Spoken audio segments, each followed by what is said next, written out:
Silver shining weaver ants. They have literally moved into my vivarium. I got these guys from a plant at the market and put them in a plastic bottle that I later introduced to the vivarium. They immediately moved out and foraged all around.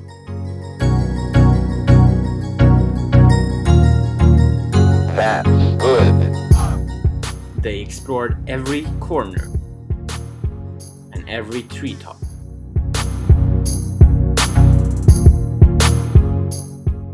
I knew directly that they were searching for a nest space, so I made one for them. But since it's ants, they soon enough all moved in between some leaves instead. But now I knew that for sure the new ingenious nest construction had commenced. I was so fascinated by this. It always feels so nice when the ants approve and use your vivarium properly. I put a night time lapse, but nothing imminent happened. They just cuddled all night. Look at them. But soon they collected small twigs and other stuff to seal their arboreal nest. The nest started to take shape day by day. Here you can see the initial preparations. Some small random twigs attached to a leaf. But wait, how come they are attached? Do the ants use glue? Well, yeah, actually. I haven't been able to catch them in action, which I will, trust me, but these guys actually use their larvae as glue guns, just as common weaver ants do, in order to structure the nest. It's pretty awesome, but I might talk more about that when Nordic ants actually manages to catch them in action. Well, these small elusive engineers have actually managed to build this until now. Pretty impressive in my opinion.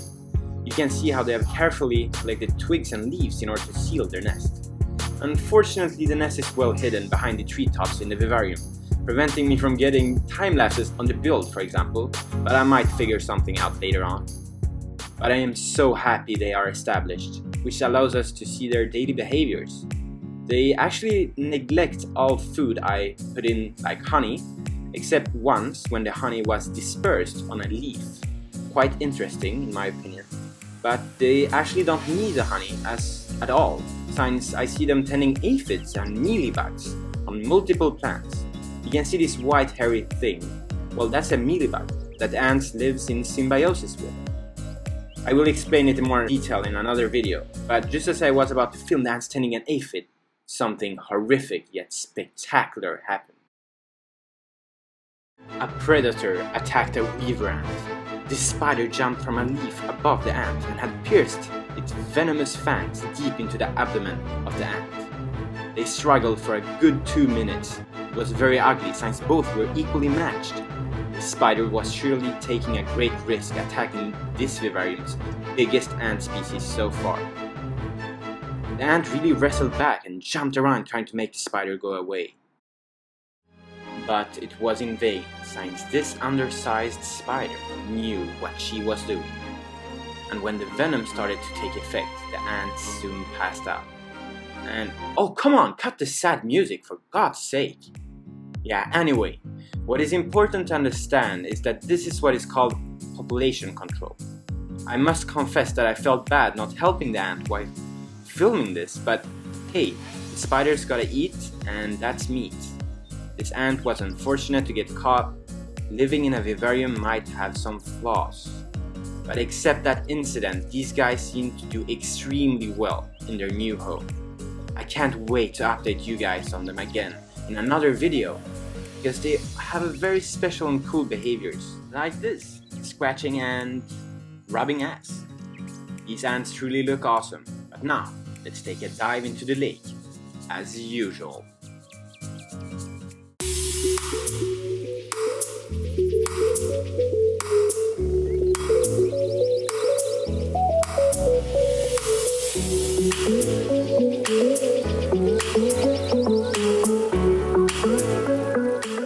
The lake truly delivers in this vivarium, with all the snails and water bugs that are always present and up to something. But I decided to change the circumstances actually by drying out the lake, intentionally. Why? Well, I wanted to see how this would affect the tank. I wanted to experience how the inhabitants react, what organisms that may leave the lake area, but also what organisms that would take advantage of the space given.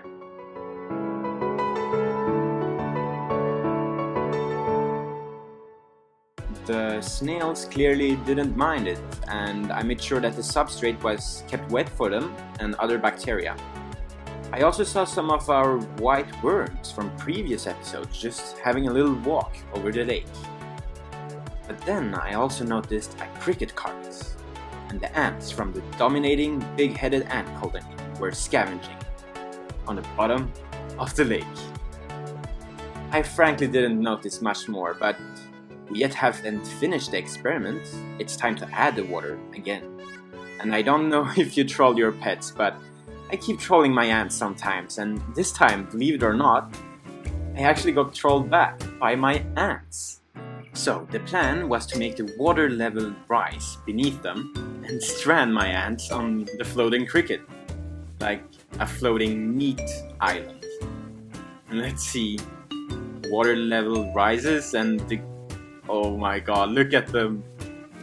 They're probably wondering what is happening right now. And this could actually happen in nature for real, true. It's not only vivarium stuff here. At this moment, Jackson knew. He fucked up. That's true. Let's see if Jackson is going to panic. I would in that situation, stranded on my... No way! Did you see that? One more time. No, that can't be real. Oh my god, that ant just walked on water. How do you like me now, mister? What? How? I actually got trolled back by these guys. Oh, anyways. Have you noticed the worms beneath them in the water? Well, zoom down please. Yeah, thank you. There you go. Well, they weren't there before. What are these guys? The dry lake might have attracted them, but then as I added water, they quickly dug themselves up and swirled away. Kind of amazing. Switching to an entirely different matter. You guys are aware from future videos that I have an anochetus colony, aka mini trapjaws. Well, as you can see, these guys are cute, but I have also heard that they are epic predators.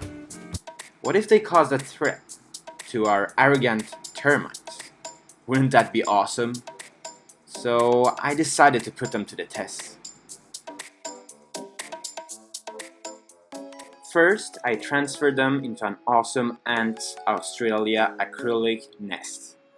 As I said before, artificial nests aren't my favorites for observing ants, but nevertheless, as an ant keeper, I think that it is vital for you to have one of these, since you really can observe certain behaviors which are hard to see in vivariums. And these nests, man, they are good. I have had a lot of nests before that I've made, and I've even bought at Ants Canada's hybrid nest. But these guys are very performing for me so far. The ants are really well contrasted from the acrylic floor, actually. Anyways, I then introduced one termite worker and soldier. For the sensible audience, you might want to look away now, as someone is going to get hurt, unfortunately. But yeah, considering all pesticides we spray out for the aesthetics of our food, this is nothing. So introduce, let's see. The worker quickly hid and released some sticky fluid from its abdomen, probably some autothesis or blood, still unknown. And then there's a soldier. He quickly came to the rescue and autothesed immediately, as we learned about in a previous video. Yet again, this is what population control looks like in the vivarium. And it is natural. I understand that certain viewers find this unethical, but yet again I have to say that I stand for this, as it is educational, natural, and also informative, as these termites has to be controlled.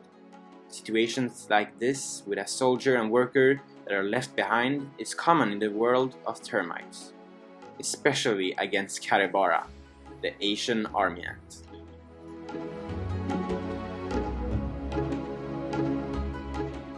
But yeah, these trapjaws weren't as fierce predators as previously thought, unfortunately, against these termites. But they're probably hunting a lot in the vivarium anyways. What about the current alpha colony of this tank? Our beloved Phaidoli colony. Well, in order to bring them to the spotlight, I only need some meat. It doesn't take long, and believe me when I say it, at all, for them to eventually find and bring their sisters to swarm whatever food I introduce to them. That's good. Soon enough, big majors arrive, cutting through the flesh with their fierce mandibles. Truly a wonderful specialization from these guys. When swarmed, there is no other organisms or ants allowed to share the feast with them except one slow inhabitant. The snails. Might be because the snails simply are ew and disgusting to the ants and not worth fighting against. Or, as I have observed, something interesting. It seems like the snails help the ants to cut up the food, which allows them to more efficiently bring back the food to the colony. An interesting possible symbiosis. A hungry but a gentle giant. Although this snail seemed to have some parasitic problems. You see that transparent whatever it is on its carapace? Although it might be a giving organism that cleans, it could be a parasitic and mean one. Only nature knows. Lots of animals come and eat, wherever they be snails or ants, but sometimes I'm lucky to witness other more rare species of this tank, such as this awesome bombardier beetle. If you don't know what amazing superpower this guy has, I'll link you to a 2-minute video that explains this guy's special weapon, unique in the animal kingdom.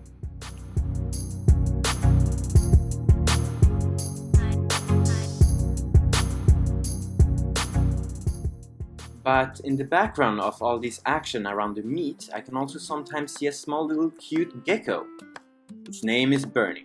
I always spot him by the trunk at dawn eating ants and other insects. He's part of the big three of the vivarium that also includes our vinegaroon and our supple skink. A team of super predators that for now really are the apex predators within.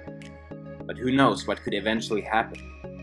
Other unknown animals that started out as babies in the vivarium are starting to grow. And as new predators are going to take over, the rest of the inhabitants of this biodiverse vivarium will have to adapt and surpass the new challenges, as they have done for millions of years.